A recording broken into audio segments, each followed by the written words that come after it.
मित्रों नमस्कार। इस कार्यक्रम में आप सभी का स्वागत है। मैं हूं व्यास जी। एक पुरानी कहावत है, अजब तेरी लीला गजब तेरा खेल, छुछुंदर के सर पर चमेली का तेल। अब जो डिजर्व नहीं करता हो, यदि उसके हाथ में ताकत और शक्ति आ जाए तो अपने को सर्वशक्तिमान समझने लगता है, अपने को ऑमनीपोटेंट समझने लगता है। और तब क्या होता है? तब लोकतंत्र में चंडीगढ़ होता है, सूरत होता है, और उस सूरत को इंदौर में भी दोहराने की कोशिश की जाती है।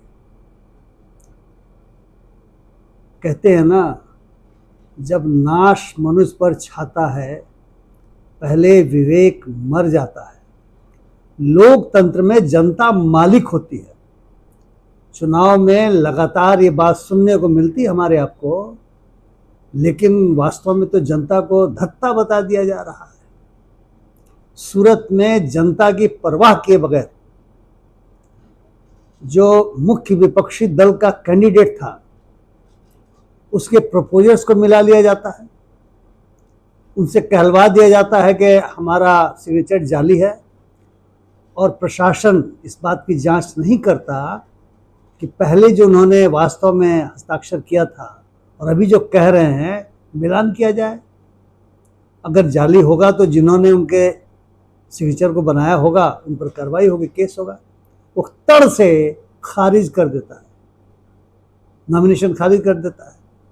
और फिर जो बाकी इंडिपेंडेंट्स हैं उनको बुलाया जाता है, साम दाम दंड भेद, और वो सब विड्रॉ कर लेते हैं। और जो सज्जन रूलिंग पार्टी के हैं वे बिना चुनाव लड़े जनता को धत्ता बताते हुए वे लोकसभा के माननीय सदस्य के रूप में सर्टिफिकेट लेकर के खुश होकर के इतराने लगते हैं। पता चलता है कि जो विपक्षी पार्टी का कैंडिडेट है वो भी अंदर खाने मिला हुआ था। चंडीगढ़ में तो जो रिटर्निंग ऑफिसर है वही मिल गया, और उसी ने क्या किया आप सभी जानते हैं। और सुप्रीम कोर्ट का भला हो, सुप्रीम कोर्ट न रहता तो फिर जो जनता के द्वारा चुने गए जो पार्षद हैं और जो अधिकारों का प्रयोग कर रहे थे, उन अधिकारों के प्रयोग की नौबत नहीं आती। खजुराहो में भी कुछ ऐसा ही हुआ। लोगों का आरोप है, मैं नहीं जानता सच्चाई क्या है, कि रिटर्निंग ऑफिसर ने जानबूझ करके जिन्होंने नॉमिनेशन फाइल किया था मुख्य विपक्षी दल के रूप में, उनका खारिज कर दिया। लेकिन इंदौर में तो गजब हो गया। और लेकिन सूरत होते होते रह गया। कैसे होते रह गया, जरा सुनिए मेरी बात। यहां जो मुख्य विपक्षी दल का कैंडिडेट था, उसी के लिए मैंने कहा कि अजब तेरी लीला गजब तेरा खेल, छुछुंदर के सर पर चमेली का तेल। उसको टिकट मिल गया, प्रचार करने लगा, उसके लोग प्रचार करने लगे। और जिस दिन नॉमिनेशन विड्रॉ करने की अंतिम तारीख थी, सत्ताधारी दल के एमएलए और अन्य सब उनके उसके समर्थकों के साथ वो रिटर्निंग ऑफिसर के यहाँ गया, उसे विड्रॉ कर लिया।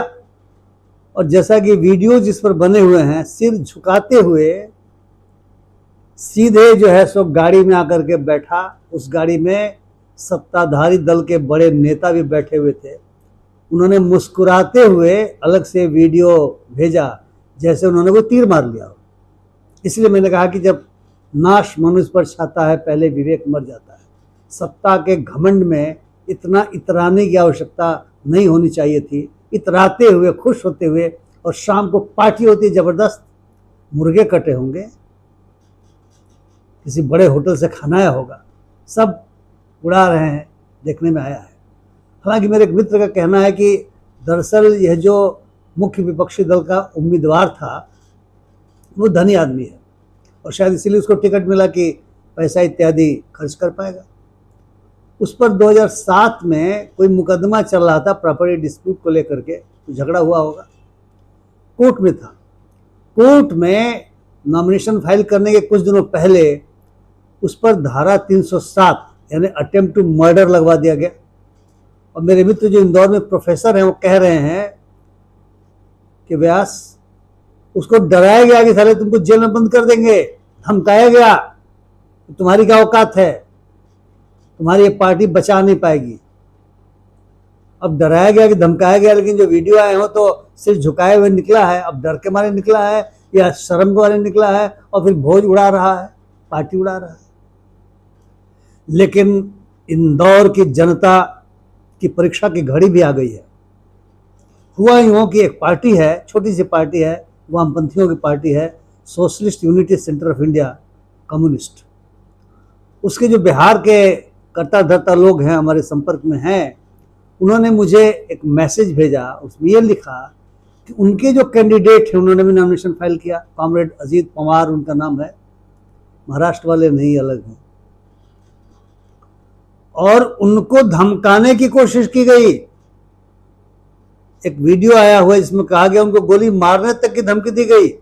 मेरे मित्र भी कह रहे हैं प्रोफेसर साहब की उसको बहुत प्रताड़ित करने की कोशिश की गई।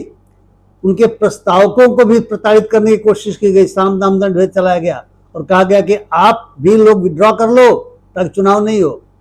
और जब उसको प्रताड़ित किया जा रहा था तो जो बाकी लोग इंडिपेंडेंट थे उनको बुला करके कलेक्ट्रेट में रखा गया था। मेरे मित्र कह रहे हैं कि गुंडागर्दी की पराकाष्ठा मचाई है लोगों ने, लेकिन उस socialist unity centre of India communist का जो प्रत्याशी है कॉमरेड अजीत पवार, उसकी तारीफ करनी चाहिए।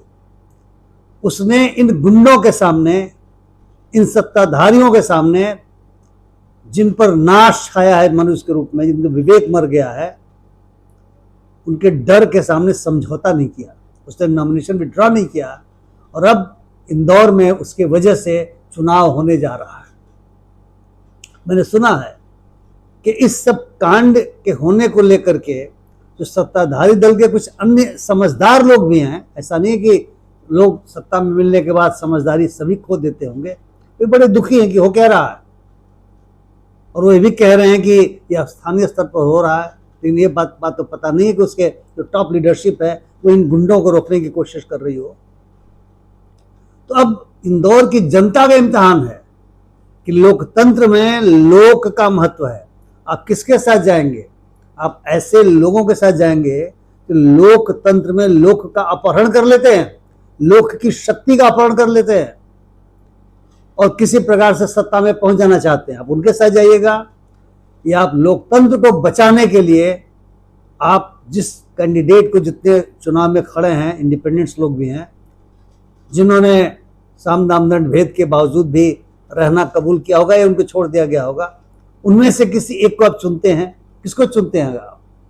अगर आप इन गुंडे को चुनेंगे, इन असामाजिक तत्वों को चुनेंगे, ऐसे लोगों को चुनेंगे जो डरा धमका करके, केस मुकदमे का डर दे करके, दिला के, या कुछ अन्य प्रलोभन दे करके प्रजातंत्र को खत्म करना चाहते हैं, लोकतंत्र को समाप्त करना चाहते हैं, तो फिर मित्रों आप गलत के साथ हैं। इसलिए मैंने कहा कि इंदौर की जनता का भी यह एक तरीके से इम्तिहान है।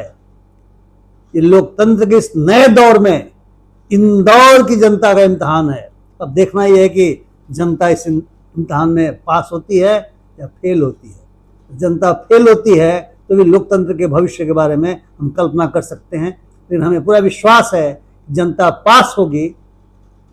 They will come with the flying colours, और इन लोगों को उसका जवाब मिलेगा। चंडीगढ़ वालों को जवाब मिलेगा, रिटर्निंग ऑफिसर को खजुराहो में जवाब मिलेगा, सूरत में जवाब मिलेगा, अगर जनता अपने मताधिकार का उचित ढंग से विवेक के साथ प्रयोग करे। मित्रों, मैं आशा करता हूं कि आप लोग इस चुनाव में लोकतंत्र का साथ हर जगह देंगे।